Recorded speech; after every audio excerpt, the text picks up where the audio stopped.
Salve!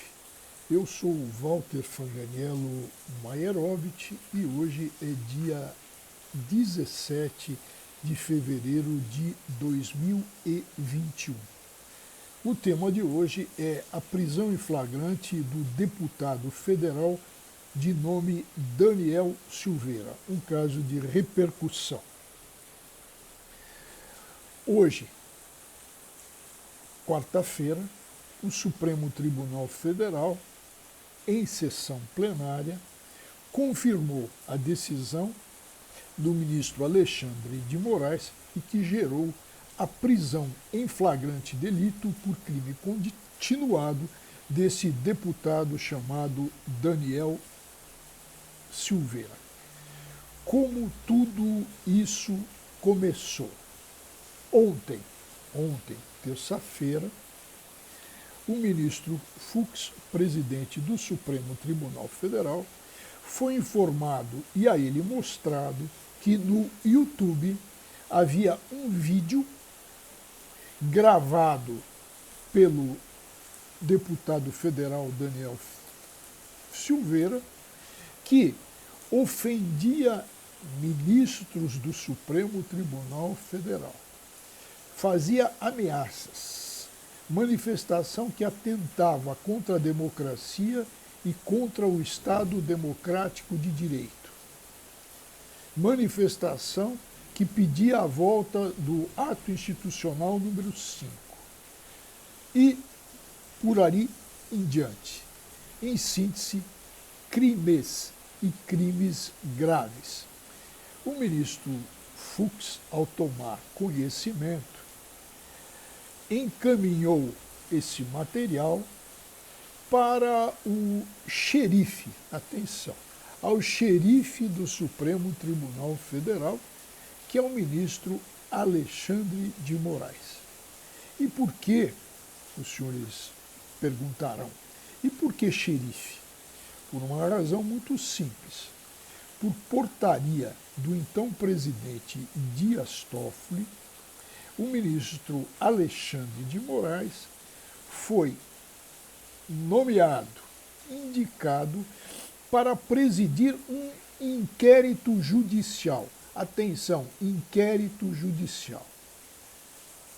Uma excrescência, evidentemente. Inquérito decorrente de manifestações neofascistas de matriz bolsonarista, ocorridos com ataques ao Supremo, e que o Toffoli entendeu, ao invés de usar os mecanismos necessários, ele resolveu baixar um inquérito e encarregou Moraes para investigar. E tudo que acontece no Supremo agora, o Moraes, e que cabe dentro desse inquérito, e desse inquérito cabe tudo, é um verdadeiro saco de gatos, o Moraes vai tocando, vai investigando, vai determinando e determinou a prisão em flagrante desse deputado neofascista, bolsonarista, Daniel Silveira. Friso, que cometeu crimes graves. Esse deputado é aliado de Bolsonaro. E o site UOL disse que ele fez esse vídeo, colocou no YouTube para agradar a Bolsonaro.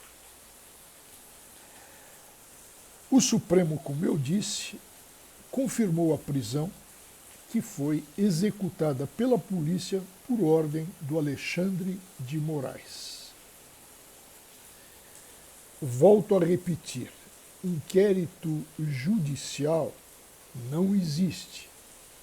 Esse sistema inquisitorial que vigorou na Igreja do século XIII ao século XVIII é um sistema pelo qual o inquisidor investigava, ouvia pessoas, apurava e julgava. O que a gente está assistindo nesse inquérito judicial?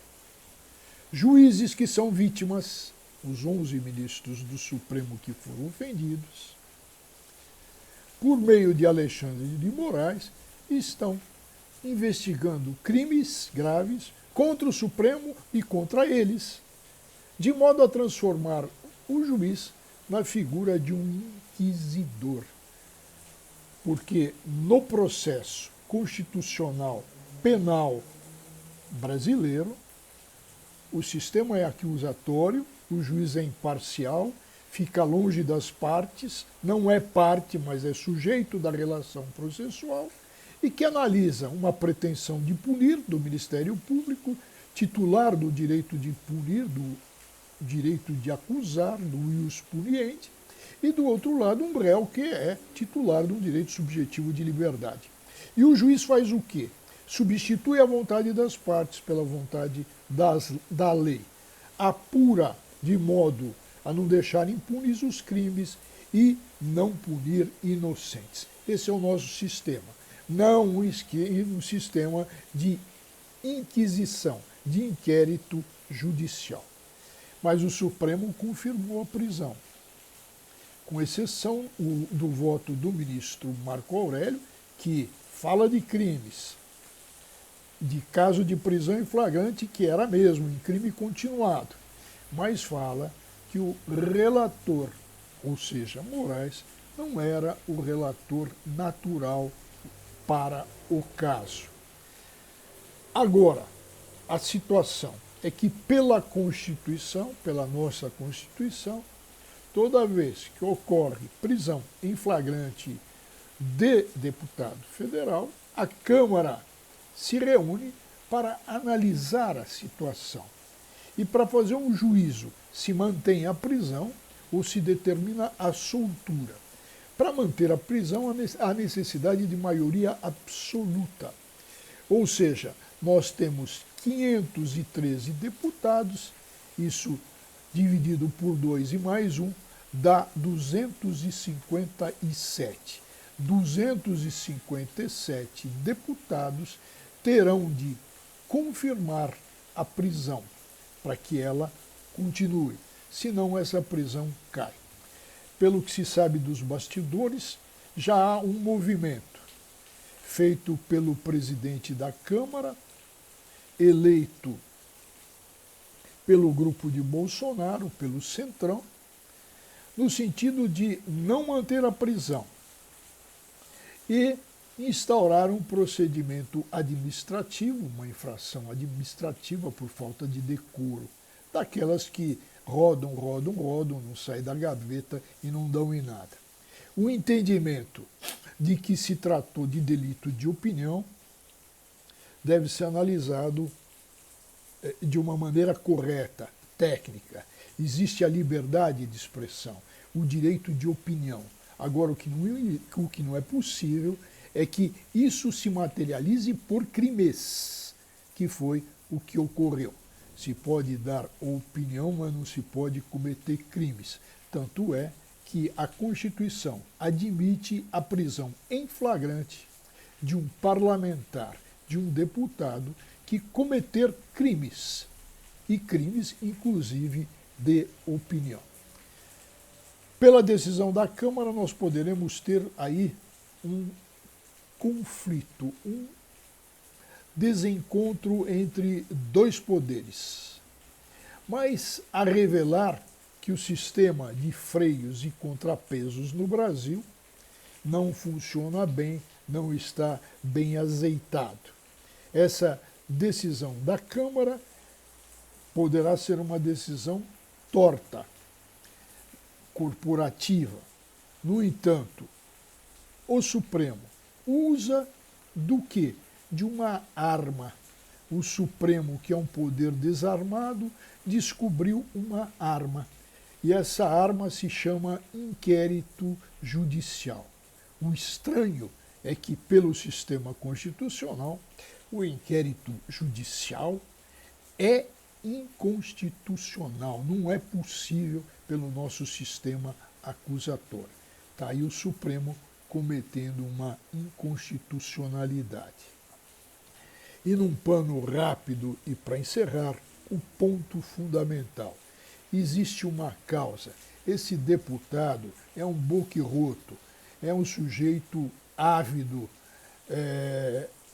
por agradar os seus eleitores de perfil bolsonarista e, evidentemente, de uma direita ruidosa, uma direita antidemocrática. Esse sujeito ofendeu a honra de ministros, atentou à democracia, ao Estado de Direito, em busca do quê? De agradar o chefe, de atender a sua plateia. A causa disso tudo, quem criou toda essa situação, quem causa tudo isso e continua a causar, chama-se Bolsonaro, que é o presidente e é apoiado pelos seus 3 filhos parlamentares. Então, o Supremo não ataca a causa, realizou prisão em flagrante, quando tudo decorre de Bolsonaro. Fala sério.